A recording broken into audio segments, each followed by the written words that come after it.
Hola, ¿qué tal?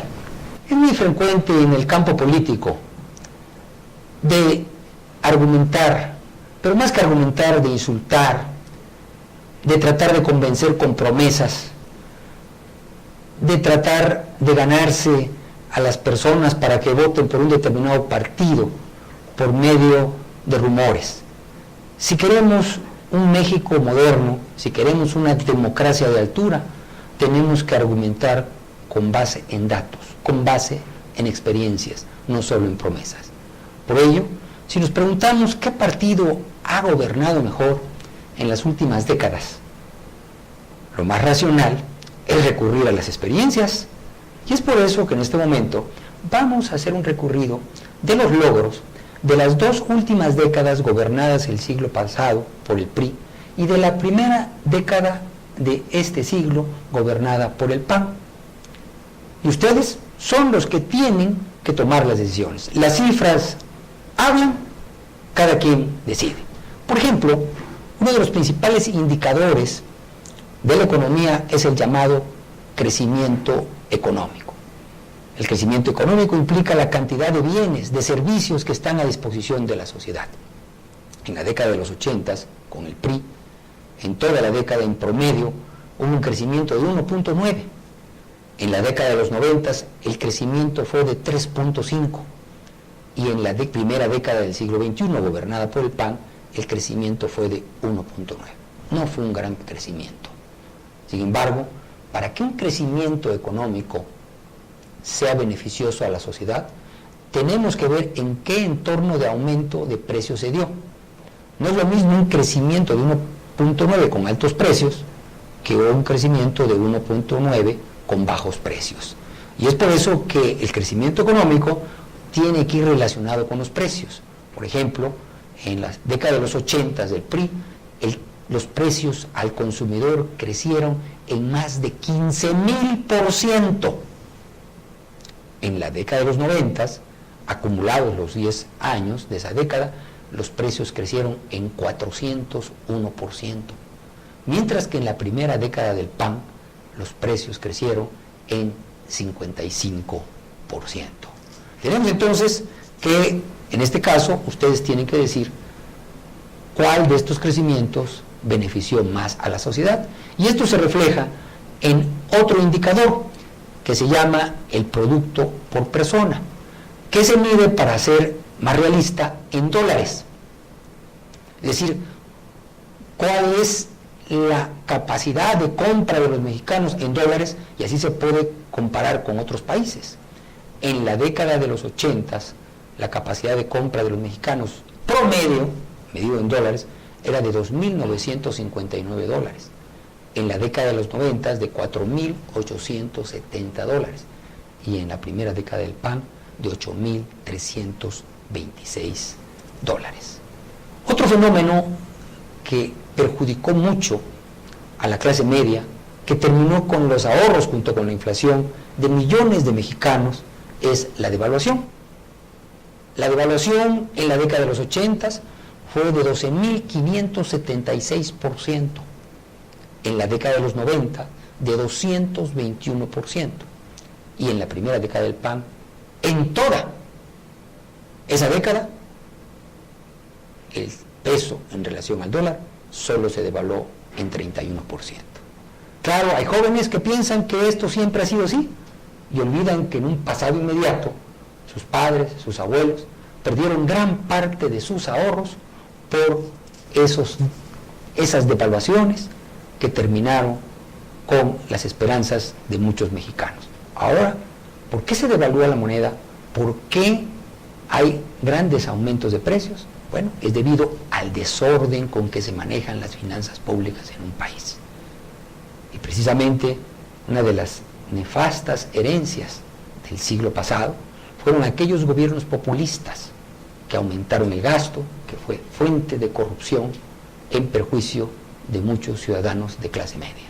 Vemos que entonces es muy importante lo que se llama el déficit presupuestal, cuando un gobierno gasta más de lo que le ingresa.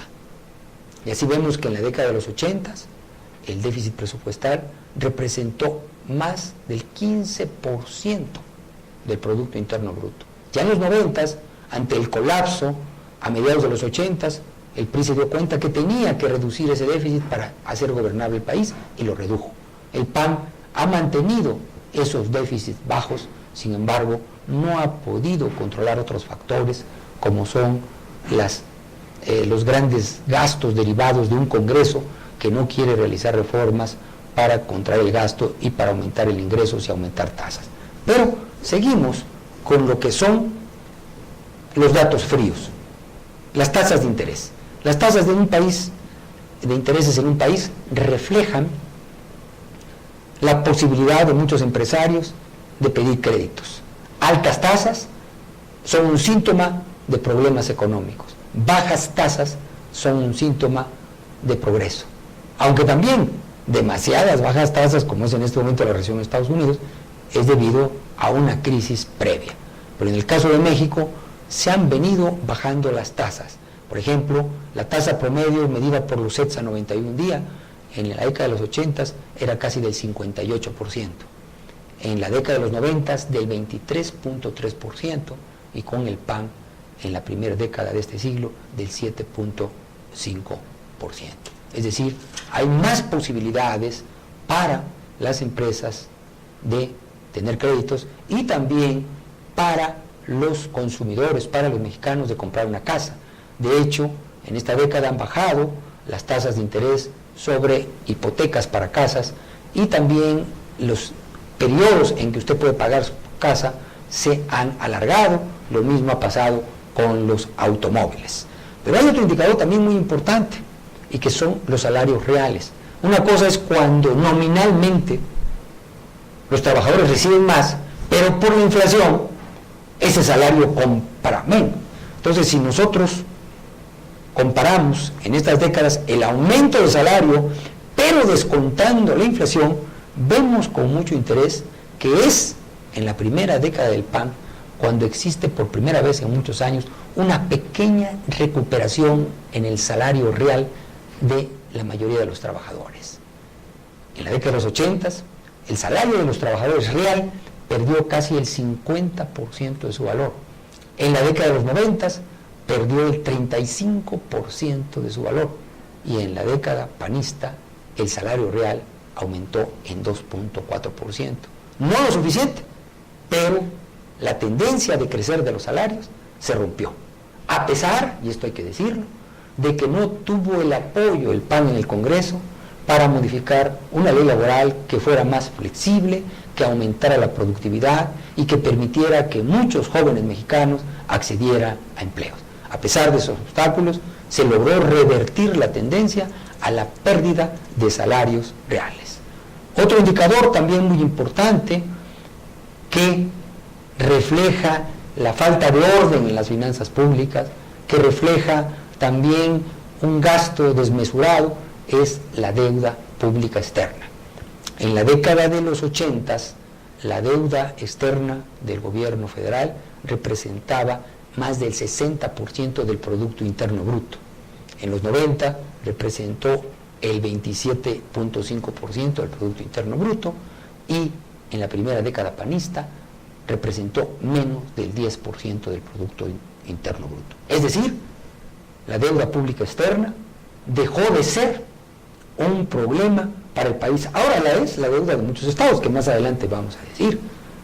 Y decimos esto porque muchas personas piensan que nunca ha habido inflación en México, piensan que nunca ha habido devaluaciones, piensan que los salarios siempre han aumentado aunque sea un poco, y no, esto es falso. Entonces, si queremos convertirnos en analistas políticos realistas, si queremos discutir con realidad qué partido ha gobernado mejor, es indispensable que analicemos este tipo de gráficas, este tipo de datos. Las reservas internacionales, que hacen que en el extranjero crean más en un país, que permiten también la baja de las tasas de interés y mantener un equilibrio en el tipo de cambio.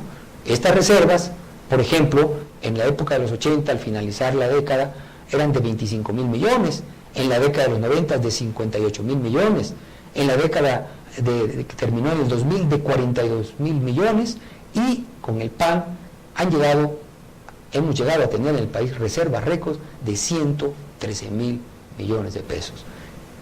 Este aumento en las reservas ha generado mayor confianza en los inversionistas extranjeros.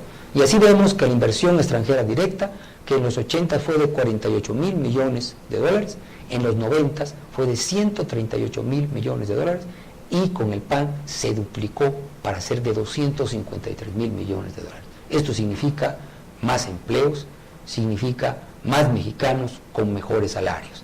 Precisamente el repunte de China se dio con el aumento de la inversión extranjera. Y en México podríamos tener más inversión extranjera si los partidos de oposición en el Congreso hubieran aprobado una reforma fiscal, hubieran aprobado una reforma laboral y hubieran aprobado una reforma energética, a lo cual se han negado a hacer, y a pesar de eso tenemos mejores resultados que los priistas, como las cifras lo dicen claramente.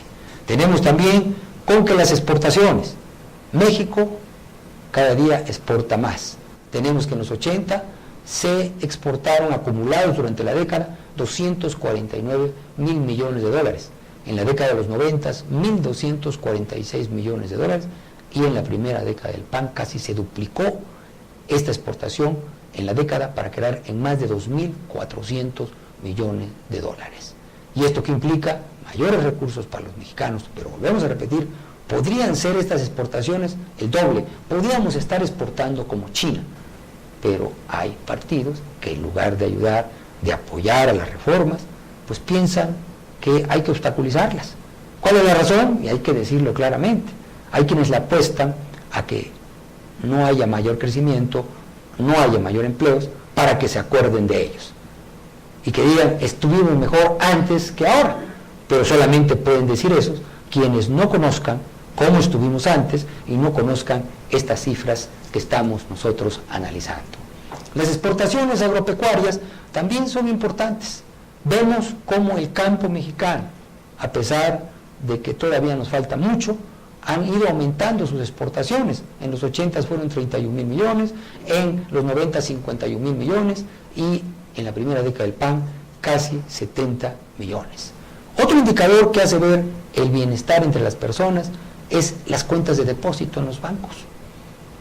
Aquí tenemos unos datos interesantes. Por cada 1.000 habitantes, por ejemplo, en 1980 había 478 cuentas de depósito en los bancos. En los 90 bajaron a 287 cuentas por cada 1.000 habitantes, es decir, menos gente tenía dinero en los bancos. Al final de 2000, la última década del PRI, había 234 personas con cuentas en los bancos. Y en este momento, en el 2010, el año pasado, la primera década panista, ya había 859 personas de cada 1.000 con algún tipo de instrumento bancario. Esto nos dice que hemos avanzado, no lo suficiente, pero hemos avanzado.